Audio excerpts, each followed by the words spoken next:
Hey guys, so I can't really show you the demo in person, obviously, but I'm going to do this demo just to kind of show you guys how to make a patch, the embroidery process, and kind of the components involved with that.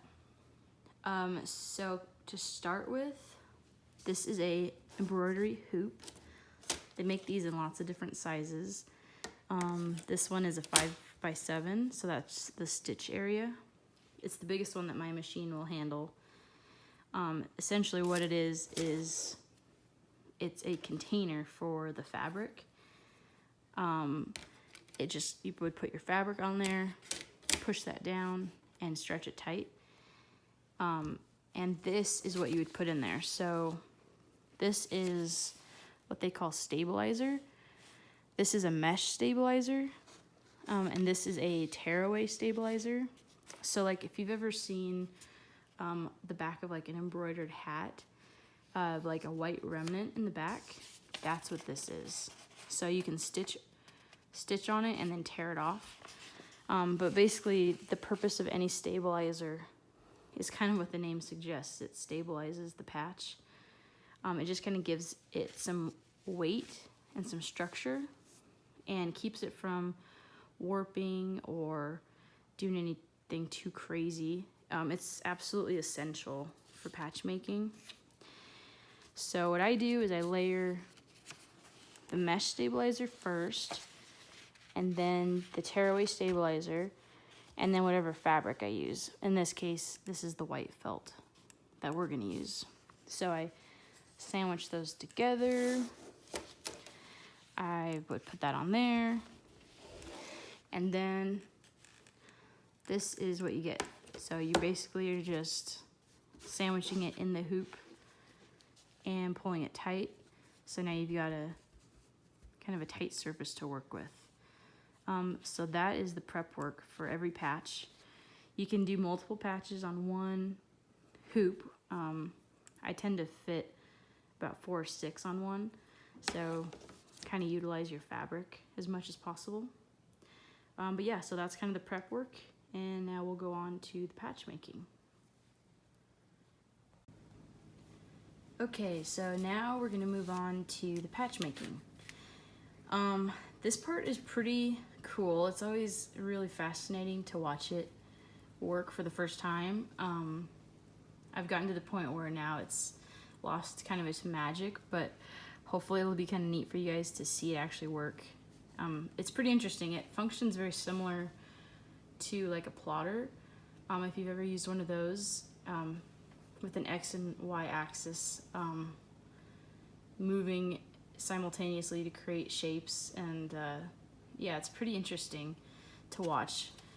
So this is where I load my top thread.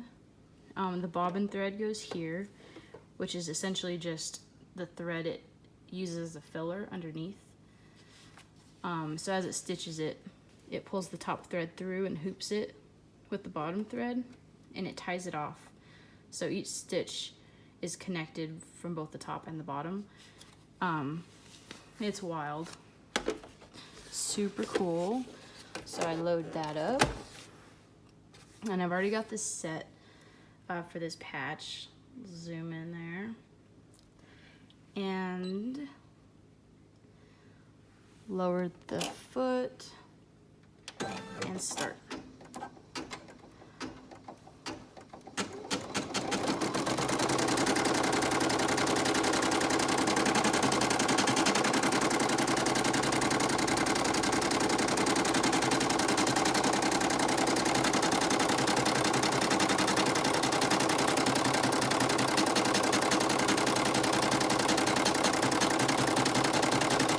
So yeah, it's pretty noisy. That's another reason why we can't really do it during class, and it also takes forever. So somewhere here soon I'll probably speed this video up. But yeah, this is how it works.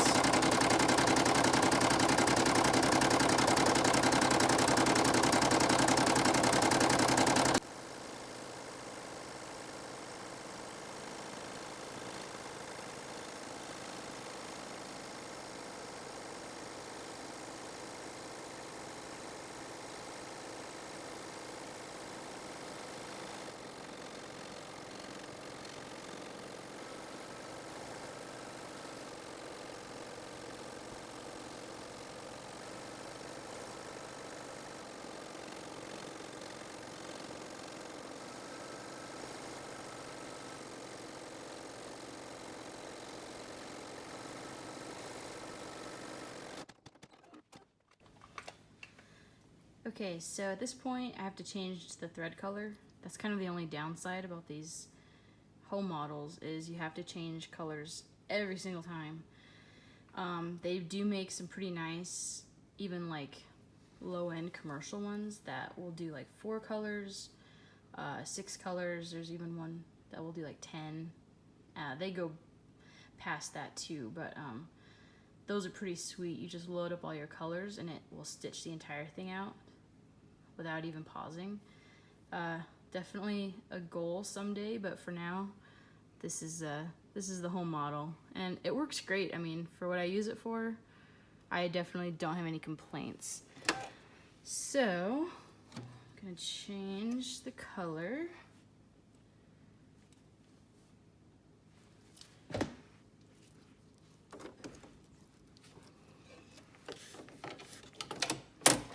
And let it go again.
Okay, so now the patch is all stitched out and embroidered.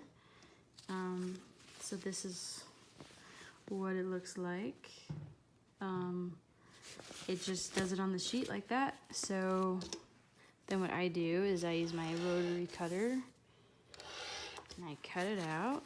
And I save this. Usually I would fill up the whole thing first and then just trim them, but in this case, I'll just cut it out.